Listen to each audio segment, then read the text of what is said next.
tiempo no voy a comentar, aunque hubiera querido comentar algunos de los aspectos de la presentación del señor viceministro. Sin embargo, quiero sí remarcar la sorpresa que me causó el análisis histórico, donde los términos de intercambio no importan, son lo mismo las crisis a $100 la soja, las devaluaciones a $100 la soja, que las políticas económicas a $600 la soja.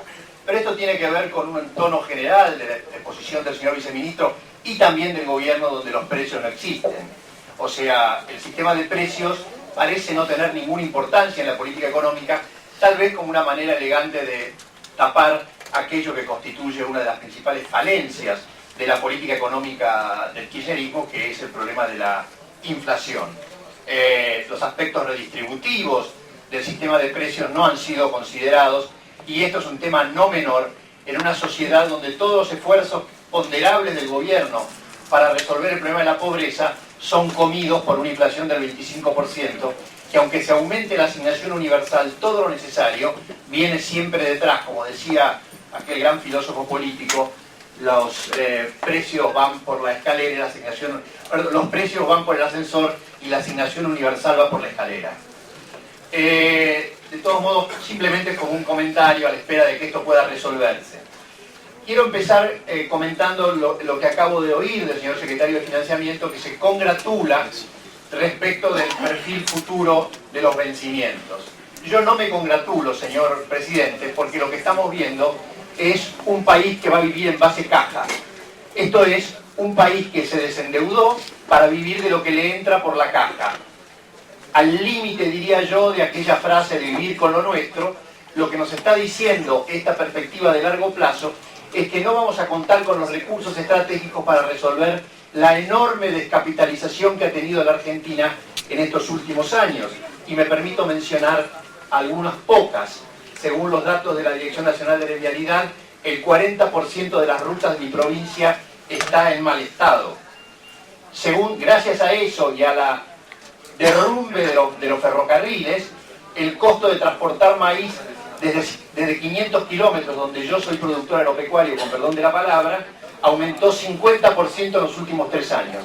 Por lo tanto, le digo al señor viceministro que la expansión de la frontera agropecuaria se está deteniendo por el aumento. Ya voy al punto. Gracias, qué amable.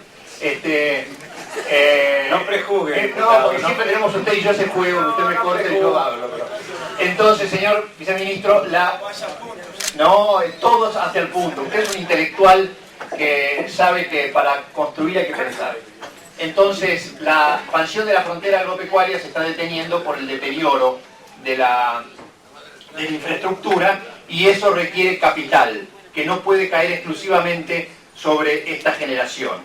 La tragedia de Once es un ejemplo clarísimo. La caída de la solvencia energética es también un elemento clarísimo. Los 12 millones de cabezas de ganado. La cantidad de vales impagables que tiene el Banco Central es una muestra de la descapitalización de la Argentina.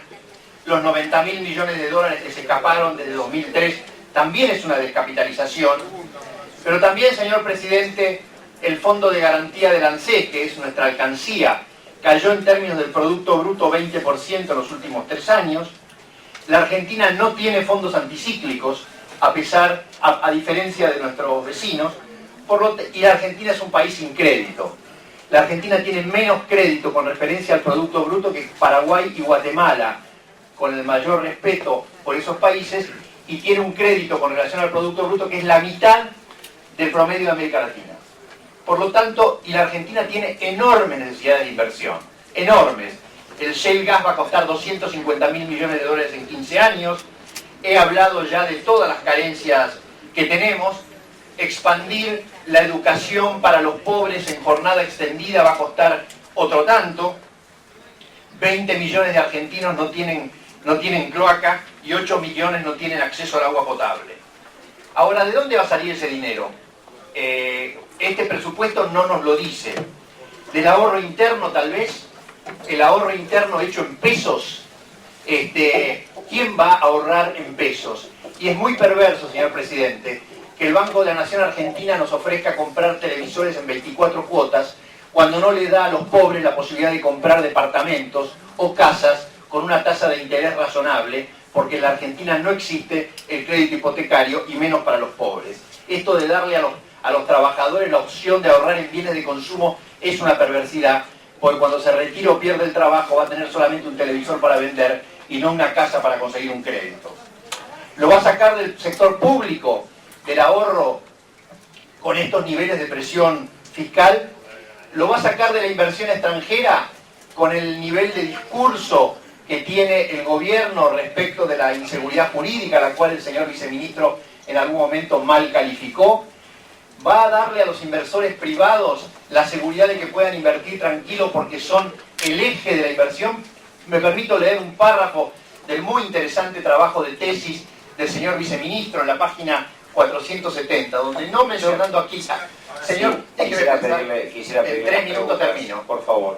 Donde no mencionando a Keynes, sino mencionando a sí mismo, el señor viceministro dice que, acompañando a Keynes, cuya última palabra es que en las nuevas condiciones históricas, la única garantía para evitar el desempleo consistiría en eximir a los privados de la responsabilidad que tienen en la determinación del volumen de inversión. El Estado se encuentra en condiciones de emprender una tarea más compleja y además indelegable, asumir la misión de organizar directamente las inversiones. Lo que nos está diciendo el gobierno es que las inversiones de los privados estarán definidas por el Estado. En estas condiciones, ¿cuánta inversión privada podemos esperar? Y más aún, ¿cuánta inversión externa? Por lo tanto, señor presidente, me pregunto yo, ¿cuáles son las señales que este presupuesto y la política económica del gobierno da para resolver la enorme descapitalización a los que el gobierno del matrimonio Kirchner nos ha sometido, al punto de convertir a esta política económica en un eterno presente? No hay futuro, solo presente. Una economía que vive a nivel de caja, se gasta lo que entra, es una economía que no puede resolver sus problemas. Y la pregunta cortita, esta la acabo de hacer, tengo otra pregunta para el secretario de Financiamiento. El año pasado, en los últimos 3 años le autorizaron a mi provincia solamente 50 millones de dólares de endeudamiento externo. El 40% de las rutas de la provincia de Buenos Aires están intransitables. ¿Van a seguir sometiendo a la provincia de Buenos Aires a esta imposibilidad de endeudarse para conseguir el pavimento que necesita para que la producción y el desplazamiento de los ciudadanos de Buenos Aires se realiza? Muchas gracias, señor presidente.